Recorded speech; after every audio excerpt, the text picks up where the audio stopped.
सत्ता में सबसे पहले बात उस चीन की जो तवांग में भारतीय सेना से पिटने के बाद बुरी तरह बौखलाया हुआ है। एक और चीन की ओर से प्रोपेगेंडा वीडियो जारी किए जा रहे हैं। तो अब चीन की साजिशों को लेकर बहुत बड़ा खुलासा हुआ है। तवांग झड़प के बाद चीन ने तिब्बत के शिगात्से एयरबेस पर एयरक्राफ्ट तैनात कर दिए हैं। यह खुलासा अमेरिका की ओर से जारी सैटेलाइट इमेज से हुआ है, जिसमें चीन के 10 लड़ाकू विमान और 7 ड्रोन नजर आ रहे हैं। चीन ने यह तैनाती LAC से सिर्फ 155 किलोमीटर दूर शिगात्से बेस पर की है। सैटेलाइट इमेज 11 दिसंबर की बताई जा रही है, जबकि आपको याद दिला दें कि 9 दिसंबर को भारत और चीन के सैनिकों के बीच तवांग में झड़प हुई थी। यानी इस झड़प के बाद ही चीन ने शिगात्से बेस पर लड़ाकू विमानों की तैनाती कर दी। तो चीन की इन साजिशों का अंदेशा हिंदुस्तान को है। चीन तवांग जैसे कांड फिर से कर सकता है, इसलिए सेना पूरी तरीके से अलर्ट पर है। आपका चैनल TV9 भारतवर्ष तवांग में ग्राउंड जीरो पर पहुंच चुका है। TV9 रिपोर्टर गौरव अग्रवाल की यह रिपोर्ट देखिए और समझिए कि इस वक्त तवांग में किस तरीके के हालात। TV9 भारतवर्ष की टीम पहुंच चुकी है उस एपी सेंटर पर जहां पर हुआ था चीन और भारत के बीच विवाद। देखिए, हम तवांग में हैं, LAC के बिल्कुल नजदीक हैं और हम यहां से अब उस जगह जाने की कोशिश कर रहे हैं जहां पर एग्जैक्टली ये हुआ था, अगर हमें मंजूरी दी जाती है तो। लेकिन हम आपको बता दें, ये बहुत यहां पर सेंसिटिव इलाका है तवांग, जहां पर यांगसे में जो यांग पोस्ट को हटाने के लिए चीन और भारत के बीच 9 तारीख को एक बड़ा विवाद हुआ और उसके बाद से लगातार भारत ने मुंहतोड़ जवाब दिया है। भारत की तैयारियां बिल्कुल पुख्ता है और ये तैयारियां कितनी पुख्ता है ये भी हम लगातार बता रहे हैं। आप तवांग तक आएंगे तो आपको वो महसूस होगी, आपको फिजाओं में वो महसूस होगा। इस वक्त केवल और केवल TV9 भारतवर्ष इकलौता चैनल है जो तवांग में मौजूद है और तवांग से आपको ग्राउंड रिपोर्ट्स दिखा रहा है। यहां से यांग से बहुत ज्यादा दूर नहीं है, ऊपरी तवांग में वो यांग से पड़ता है जहां पर वो विवाद हुआ था, जहां पर चीन ने भारत में घुसपैठ करने की कोशिश की थी, दुस्साहस किया था और भारत ने उसको मुंहतोड़ जवाब दिया था। और भारत के इस मुंहतोड़ जवाब के बाद चीन का हाल बेहाल है। हम यहां पर इस वक्त जहां खड़े हैं, ये तवांग का बिल्कुल सेंट्रल इलाका है, बिल्कुल तवांग टाउन में है हम, और यांग से हम जाने की कोशिश कर रहे हैं ताकि आपको वहां ग्राउंड से रिपोर्ट दे सके।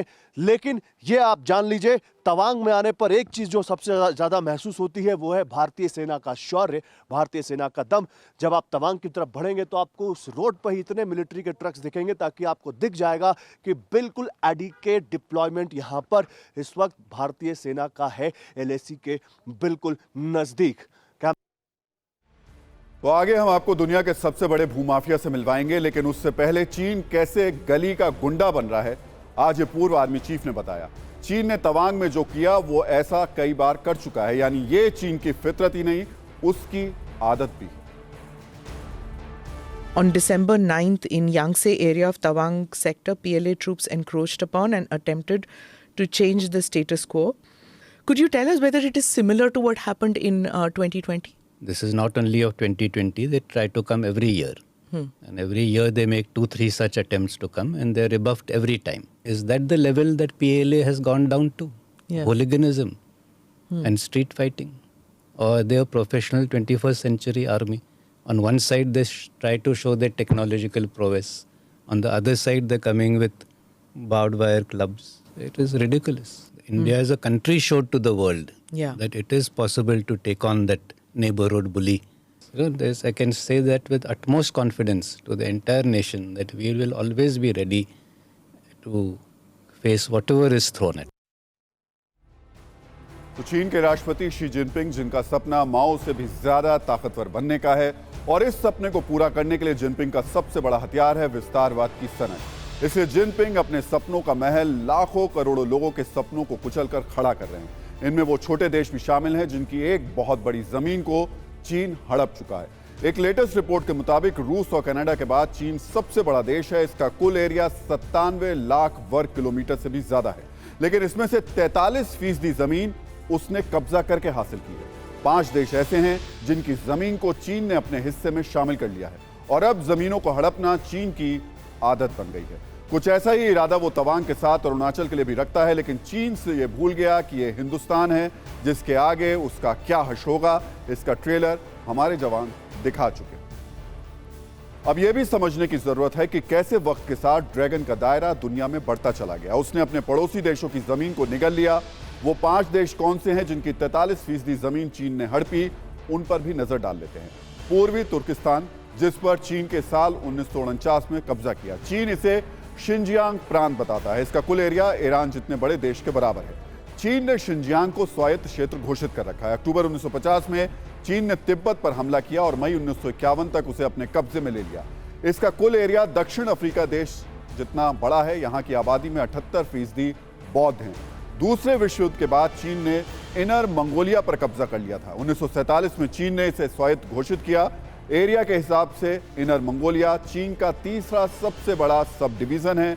इसका क्षेत्रफल कोलंबिया जितना है, बड़े देश के बराबर है। 1842 में ब्रिटिश के साथ युद्ध में चीन ने हांगकांग को गंवा दिया था, लेकिन 1997 में इस पर दोबारा चीन का कब्जा हो गया। हालांकि वन कंट्री टू सिस्टम समझौते के तहत चीन ने हांगकांग को अगले 50 साल तक राजनीतिक तौर पर आज़ादी दे रखी है।